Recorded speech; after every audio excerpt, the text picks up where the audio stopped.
Stage पर और पंडाल में मौजूद दोस्तों, बुज़ुर्गों, भाइयों, अस्सलामु अलैकुम।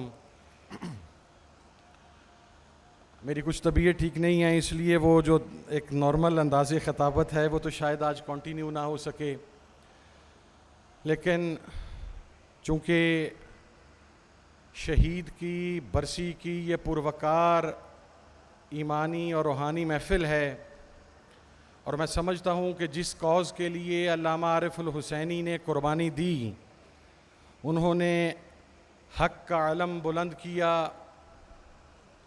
उन्होंने सच्चाई की बात की, हुर्रियत की बात की। आज भी शायद ये वही वक्त है जब उसी बात को दोबारा करने की ज़रूरत है। मैं मौजूदा हालात के तनाजुर में चंद गुजारिशात अर्ज़ करके इजाज़त चाहूँगा। अब दोबारा वक्त हुआ चाहता है कि फ़ितना फिर सर उठा रहा है।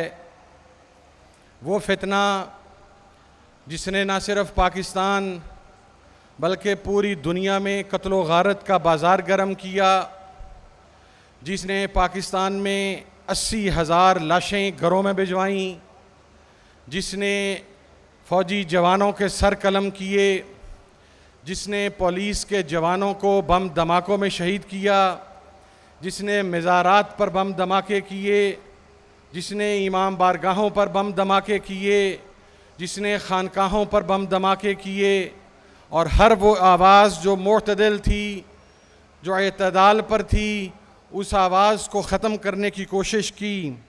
और अभी एक नुक्ता मेरे जहन में आ गया, वो नुक्ता बयान करके आप यकीनन उसे समझने की कोशिश करेंगे कि हुसैनी और यजीदी का फ़र्क क्या होता है। बेतहाशा डेफिनेशंस हैं, लेकिन एक बहुत बारीक बात है कि जो कहता है मैं मार दूंगा, मैं काट दूंगा, मैं लूट लूँगा, वो यजीद का फॉलोवर है। जो कहता है मैं मर जाऊंगा, मैं हक कहूँगा, मैं सच कहूँगा, वो हुसैन का फॉलोवर है। तो अब आप देखिए कि गले कौन काटता है और शहादत की बात कौन करता है, बम धमाके कौन करता है, और इस ममलिकत और उम्मत के लिए शहीद होने की बात कौन करता है। और मैं आपको एक और बात अर्ज़ कर दूं कि मेरे वालिद ने पाकिस्तान मुस्लिम लीग नून से अपनी रफ़ाकत इसलिए तोड़ी थी कि वो दहशतगर्द और कलअदम जमातों की सरबराह थी, और हमने उस वक़्त अगर अवामी तहरीक की सरबराही में वो तहरीक न चलाई होती तो शायद आज मौजूदा हुकूमत भी यहाँ पर ऐवान इक़्तिदार में न बैठी होती।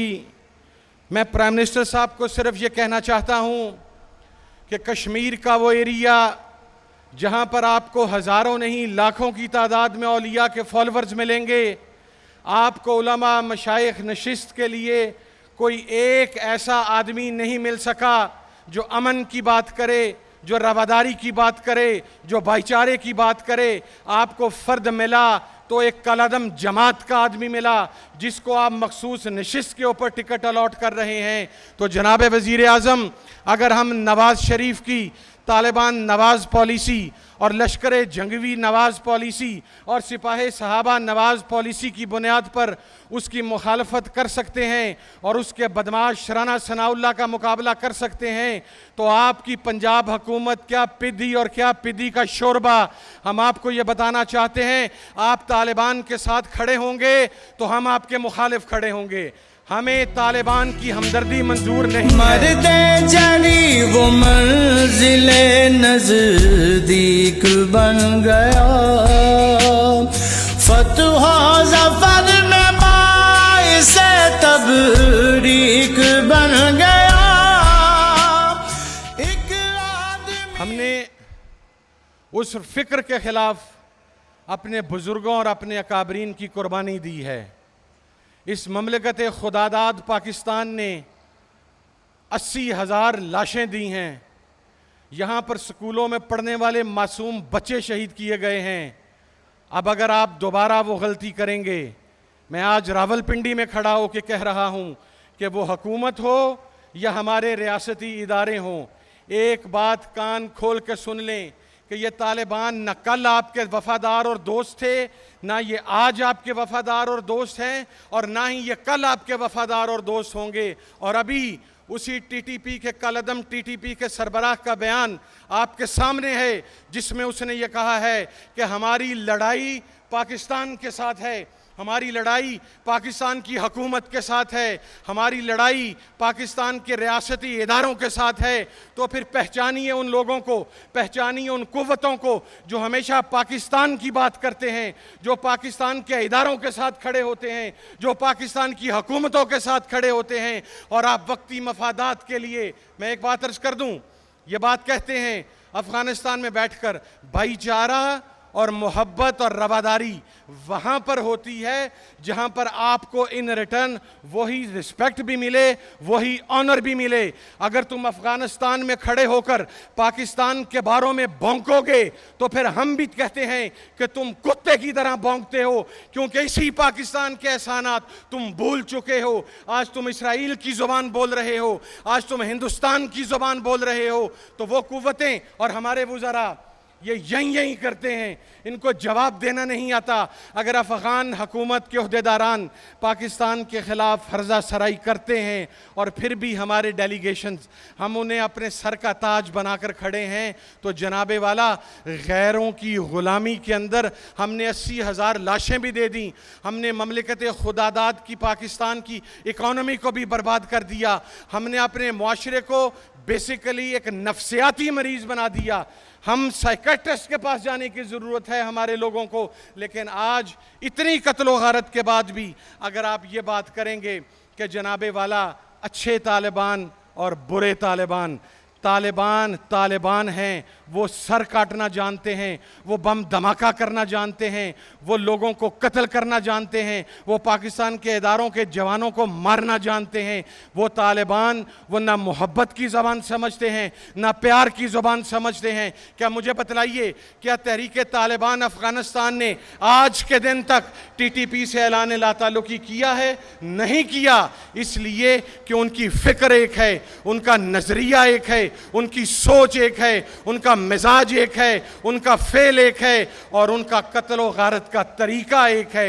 हम एक बात बतलाना चाहते हैं और बड़ा कैटेगराइज करके क्लियर करना चाहते हैं कि हम पाकिस्तान की हुकूमत के साथ हैं, हम अपने रियासती इदारों के साथ हैं, जब तक आप उस गलती को नहीं दोहराएंगे जिसकी इब्तदा आपने सो कॉल्ड जहाद अफगानिस्तान में रखी। हमारे अकाबरीन ने उस वक़्त भी कहा था कि यह और फिर मैं आपको एक और बात अर्ज करूं, जिहाद की फ़िलॉसफ़ी आप ले लें, आप छोड़ दें इस फ़लसफ़े को कि रियासत इस्लामी स्टेट के अंदर रियासत की तरफ से डिक्लेयर किया गया जिहाद जिहाद होता है। किसी फ़र्द को, किसी गिरोह को, किसी लश्कर को, किसी सिपाह को जिहाद डिक्लेयर करने का इख्तियार हासिल नहीं है। आप इस बात को छोड़ दें, मुझे ये बताएं कि आक़ाए दो जहां हज़रत मोहम्मद मुस्तफ़ा सल्लल्लाहु अलैहि वसल्लम के दौरे हुकूमत में जब काफिरों से जिहाद हुआ तो क्या सिर्फ नारे तकबीर के साथ जिहाद हुआ?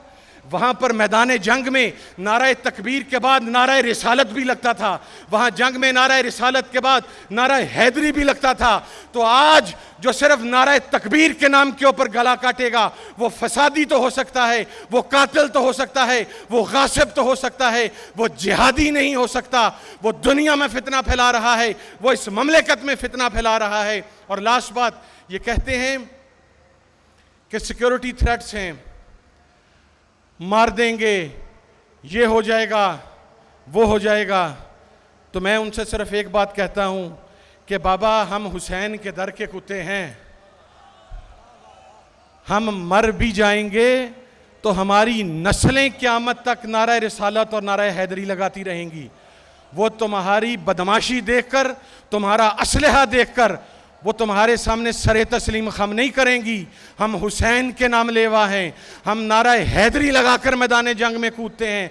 और अगर तुम्हें इतना ज़ौक़ है तो फिर आओ ये मैदान, हम तो इस रियासत की रेट को तस्लीम करते हैं, हम इन इदारों की रेट को तस्लीम करते हैं, हम हुकूमत की रेट को तस्लीम करते हैं। अगर हुकूमत मजबूर है तो एक मर्तबा हमें यह कह दे कि हम मजबूर हैं। वो तो अमरीकी थे जिनके तुम पिट्ठू थे, और जो एक बाकायदा प्रोपोगेंडा के तहत और एजेंडे के तहत जानबूझ के वहाँ से निकल कर गए हैं।